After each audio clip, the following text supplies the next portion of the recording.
What is up, it's Scary Whites, and if you are looking for the best tips to shooting, you came to the right video. I'm gonna waste no time. First is the jump shots. If you're 6'2" and below, it means you have a quicker release. 6'3" and above, you got normal release. 6'10" and above, you have the slow releases. So in every clip I'm showing, I've got a medium release, so adjust it according to your height. So that means that I'm 6'3" to 6'9" in all these clips. So like, let's say I'm using gold quick, and you're 6'2", you would use silver quick. If you want to have the same like shooting speed as me, if that makes sense. And then if you're taller, like 6'10" and above, you'd use Hall of Fame, obviously. Okay, so here are the 3 best jump shots in the entire game.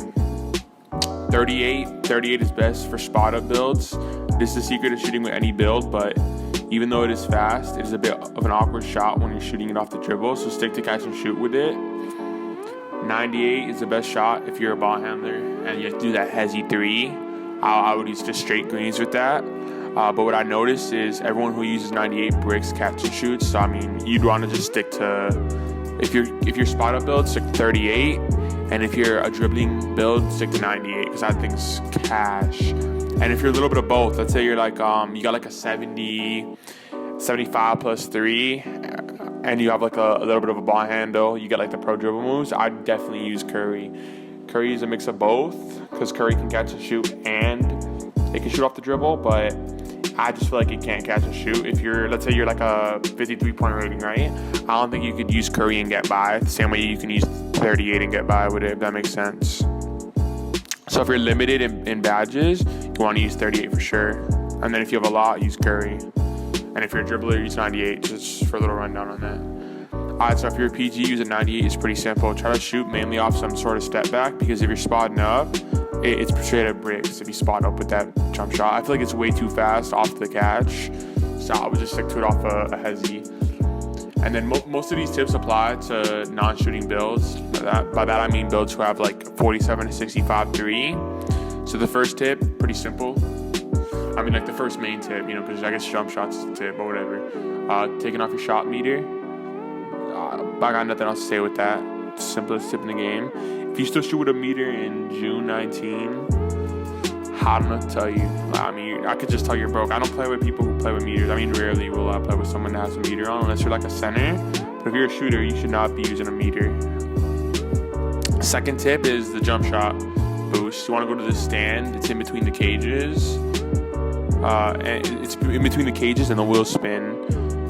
They're super important, and even like they're not that cheap, but I mean they help your game out a lot. So if you're struggling to shoot, make sure you buy these. If you shoot like a sniper without boost, more power to you. Just don't buy them, whatever.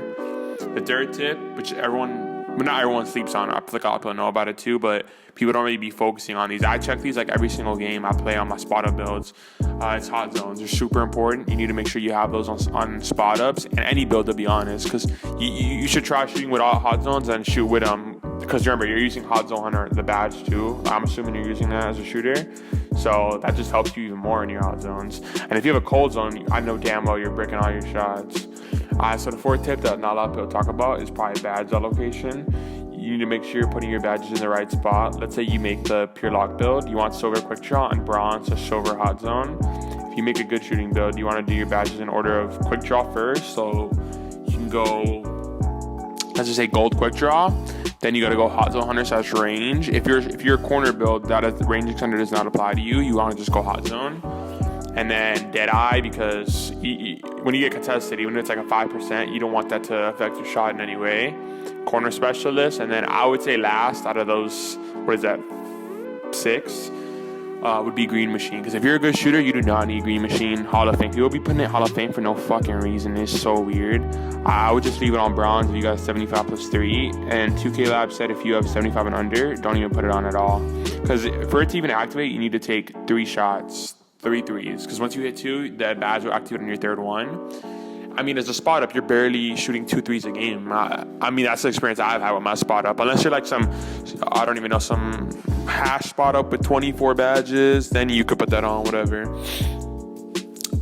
So I would say those are the 4 main tips. And then these last 2 tips really only apply if you're build with 47 to 65 shooting with like 3 to 7 badges. But I mean, still, even if you have a lot of badges, I keep watching because these could still help you. You feel me? Like if you're still not that good of a shooter, even with the high badges and high 3-point rating, these could still help. So have a PG who has a dimer and floor general. Pretty simple. Make sure he has them Hall of Fame. I mean, even if they're not Hall of Fame, gold's fine too. Silver is and then bronze, like you're not gonna feel a difference at all. So that's pretty simple. The most important tip would be, which I hear nobody speak about, if you're a spot up, you want to stay on one side of the ball, or like one side. Like let's say you shoot from the right corner, you want to go to the next play and shoot from the left corner, especially if you have a low three. If you have a high three, sure, I guess. But if you have a low three, stay on one corner. It sounds stupid, but with the way 2K works, if you're shooting, I mean real life too, if you're shooting right-handed, let's say you're left-handed build and you're shooting from the right side, it'll give you a different release as if you shot from the left side, you feel me? So I'm a left-hander and I shoot right in all my clips when I'm on my spot up build, which is my lock, and I shoot real good on those builds.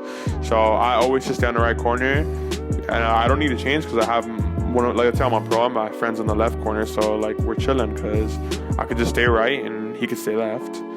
And then I get my hot zone on the right corner, and I know my timing on the right. Because if you go right and it's just a left, it's going to be different timings it's going to give you. So it'll be way harder to time than if you're just consistently shooting right corner, right corner, right corner. So yeah. Alright, that's about it. Those will be all the tips that I can give y'all. It's Scary Whites, and I'm out.